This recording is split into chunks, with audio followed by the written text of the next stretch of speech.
Hey, what are we going to paint today? Today we're going to be painting some misty trees. Ooh. Well, good news. Watercolor is the perfect medium for painting soft edges. We use the wet on wet technique for this. And if you want to paint right along with us, we're only using one color. You can make your misty trees any color you want. So are you ready to try it? Yes. Let's do it. All you need for supplies are some watercolor paper. We each have a 5x7 sheet of cotton cold pressed watercolor paper taped down with frog tape. We each have a water jar and a silver black velvet size 8 round brush, some paper towel for blotting, and some paints. Now the watercolor paints I have, the brands really don't matter. Just choose a color that you think will look really good for your misty trees. I most likely will be using Indigo, which is like a dark bluish color. You could use Payne's Gray or Ultramarine, or you could even make pink trees if you want. It's totally up to you.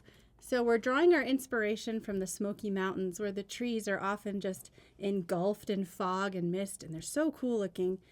To achieve that effect, we use the wet on wet technique, which is when you take wet paint and paint into a wet surface. To wet our surface today, we're going to use a spray bottle. This is a really easy shortcut way to do it. So I'm going to give it a couple of sprays here. Go ahead and spray yours. Don't totally soak it, just 2 or 3 sprays. There we go. There you go. And then take your brush, swirl it around in your water, and just use that to spread the water across the surface of your paper. You can use a side-to-side motion or up and down. The goal is to get your paper glossy wet without any extra puddles happening. And you might even need to dip your brush in the water to get a little bit more, like if your corners are still dry. Now the key to making wet on wet work is to have the right wetness in your brush. So what I mean by that is when you already have a wet surface, we don't necessarily want to add a ton more water to that. There's some dry spots at the top, so let's get a little bit more water on there. Yep. All right, so I'm going to use Indigo for my color, and I'm going to take a little bit of the paint and just swirl it in the palette first so I can test it out. And then I'm going to paint across the top. And I'm going to actually take some more water because I want this to be really, really watery and kind of lighten up when it dries. So let's just start with that. I'm going to be using ultramarine blue because it looks very pretty in my opinion, and it will turn out very good. Okay. With good results. All right, you might need a little more pigment. That's good. And nice. Horizontal brush strokes, very lovely. Keep going, working your way down. Needs a bit more paint.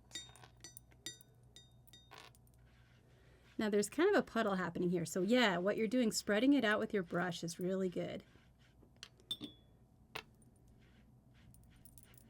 Nice. Now not too much extra water. If you see some puddling happening, just soak it up with your brush a little bit.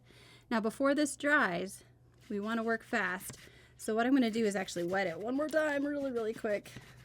We have a window of time to use this technique and to get it right. So I'm going to go ahead and grab some more Indigo, and this is going to be our distant trees. We're going to have to do this in a couple of steps. So for the most distant trees, I don't want it to be too dark just yet, but the paint needs to be kind of creamy, not too watery. And I'm going to just take the tip of my brush and start to do these little vertical brush strokes, kind of pulling down, almost like those are the tree tips right there. And then you can just kind of squiggle your brush like this to spread out the paint. So we're doing a couple of little distant tree tips. A downstroke, you call that. Now that means you have too much water in there. So just dry your brush, grab a little bit more paint, and I'm kind of raking my brush along the edge there to remove the extra water.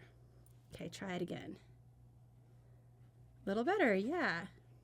So downstrokes, meaning you start with the tip of your brush and then you pull down and then just squiggle your brush sideways to fill in the gaps. Oops, I got a hair on mine.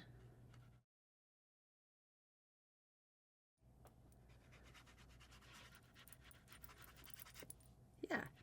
So what we want though is to have some tree tips that are fading off into the distance. Don't worry about all this yet. We're going to cover that up later. But grab some more paint. I'm going to make a tree right here. There you go. Yeah. And like I said, we're going to have to do this in steps. So this needs to dry all the way before we do the next step. Yours is still plenty wet that you can drop in a bit more color. Now, if you want your trees to be a little darker than your sky, your paint needs to be creamier and thicker than the wet surface of the paper. Right now, it's still pretty wet, but if you have a creamier paint on your brush, try that. Yeah, it's going to stand out a little bit more.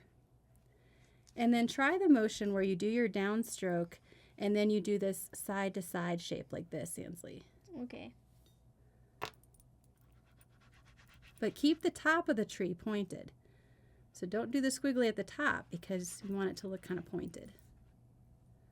So what I do is I do a downstroke and then I start with a shorter side to side, then it gets bigger and bigger towards the bottom. Yeah. I like that so far. I bet that's a pretty good start. In fact, I wouldn't add too much more paint to it just yet because that definitely looks like Misty trees, doesn't it? It does. That's so cool. All right, so this is the hard part. This is where we have to just wait for it all to dry. Just kidding. Are we using a heat tool? We could use a heat tool, but let's just wait for it to dry all the way and then we'll come back for the next step. All right. Okay, so my painting is completely dry. I'm going to go ahead and show you what we're doing next. So in my little example here, we had a couple layers of trees that are slightly darker, and then in the foreground is where you're going to have your darkest trees. This is what gives you something called atmospheric perspective, so that the trees that are further away are lighter, and the trees that are closest to you are really dark. And that's how we get this sense of depth and space in a landscape like this. So for my next layer, I'm just going to be using our techniques that we practiced with our little trees earlier and just do some wet on dry trees, and I'm going to bring all the color all the way to the bottom. So let me show you how I'm going to do that. I have kind of this medium watery puddle of indigo over here, and I try to bring my brush to a nice fine point before I start.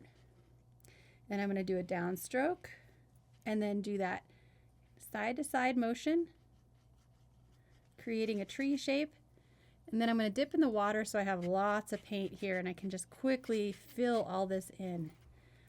And then we're just going to kind of keep working our way across the painting like that with a couple more trees. You don't want to make them all the same height or the same shape. Mix it up a little bit. Make some of them different sizes and shapes. And see how I'm just connecting it all the way to the bottom with a solid mass of color like this.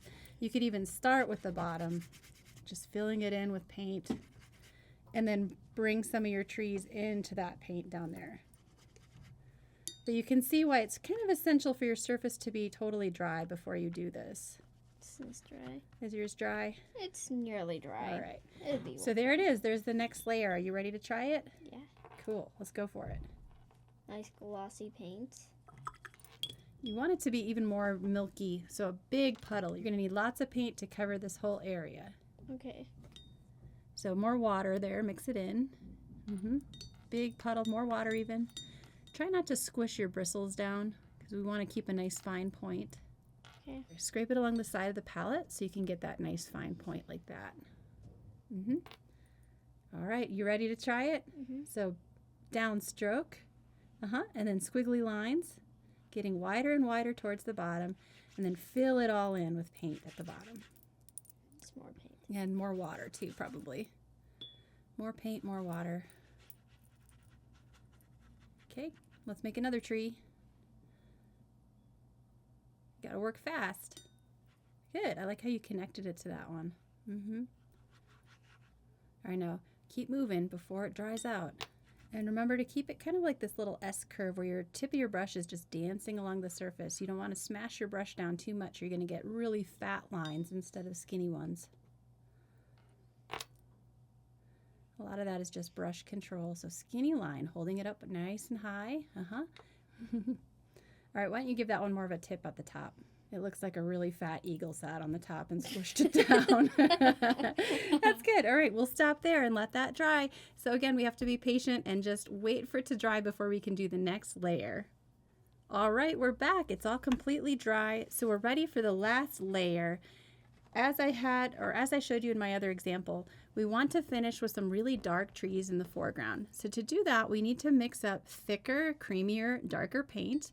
but it still needs to be a consistency that's smooth and kind of watery so that it moves smoothly across the surface of the paper.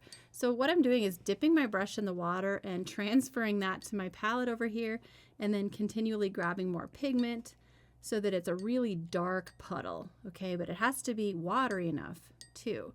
So there's a fine balance here. And if you're working with your parents and are struggling with this aspect, maybe they can help you with it. But let's go ahead and try it. I'm going to start with kind of a short tree here in the front, and I'm going to have some taller trees coming off to the side to give it variety. So I'll go ahead and do a skinny downstroke from top to bottom.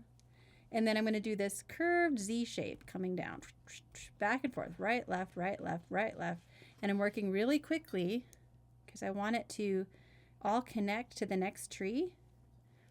So you want your trees to have uniqueness, to have some shape, and also to have some space behind them. So that's why I'm leaving little gaps between my brush strokes. So you can kind of see it looks like branches. And then I'm going to do a taller tree over here with an even fatter trunk and widen those branches out again with that curve with the brush. And this takes a little bit of practice. Don't be discouraged if you don't get it right away. Let's do one tall tree over here. And you can make your trees any shape you want, any height, any placement on the paper. It doesn't have to look just like mine. And then finally, I'm going to finish with one shorter tree over here. And I'm just filling in all the bottom of my composition with that dark color. You ready to try it? Mm-hmm. I think I need some more paint and some more water. Yep, so start with mixing up a good puddle of color that's dark, but also watery enough that it's going to flow on the paper surface for you. That looks great. Maybe even a little more water. Okay, and you're going to start with your brush coming to a nice fine point. And I have my hand like right here, and I just do a down stroke. So you can just pull your whole hand down. Yeah, good. And then add the branches, side to side. It's a curved Z shape. Wider, wider, wider as you get to the bottom. Exactly, great tree, good. Let's do another. Yep, and if you're right-handed, it's a good idea to work left to right so you're not dragging your hand through wet paint. And getting that motion down takes a little bit of practice. We were working on some scrap sheets earlier and just practicing the motion. And try to make your trees slightly different heights. So maybe for this next one, make it a little shorter or taller. I like how you're taking your time here. I would say this is probably the most important part of the painting because the trees are the most defined. We're painting on a dry surface. So the brush strokes you put down are going to stay put. I like that little short one. Then maybe one more right here that's kind of coming off the paper. Sure. Remember how you hold your brush though. If you have your finger resting underneath it, that'll give you more support. That's it. Let's take the rest of your paint and then quickly fill in the whole foreground. So grab some more paint from your palette, all the rest of it basically, and then just fill in the whole bottom so it all connects. Yeah, and so that this doesn't leave a weird line, kind of touch it into that tree a little again. While it's wet, you can smooth it out a little bit.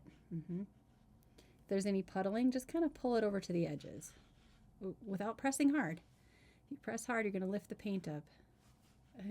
What I mean is just kind of spread it around delicately. We don't ever press hard. Okay. Okay, I think that looks pretty good. Great job. All right, let's rinse out our brushes. We're going to let that dry, and then we'll remove our tape and see what our final paintings look like.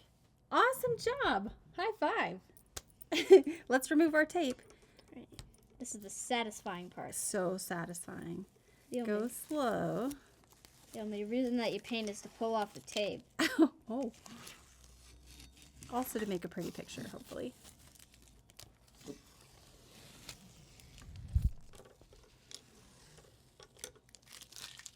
Those look so pretty. I love that you chose a different blue from me, and it's got a totally different feel, almost like an icy forest, right? Yeah. That's very cool. Great job. Thanks for painting with us today. Make sure to hit the like button and subscribe to our channel. Have a great day. Have you ever seen a forest enshrouded in fog and wondered, how would I paint that? Yes, most certainly I have. Wow, you're so convincing. Yeah, I have. Would be more of a normal response. Blah blah blah blah blah blah blah blah blah blah blah blah. Fix your posture, Ansley. Sit up. Like this. Make sure to unsubscribe and hit that dislike button. Ha! See, I'm unpredictable. You never know what I'm gonna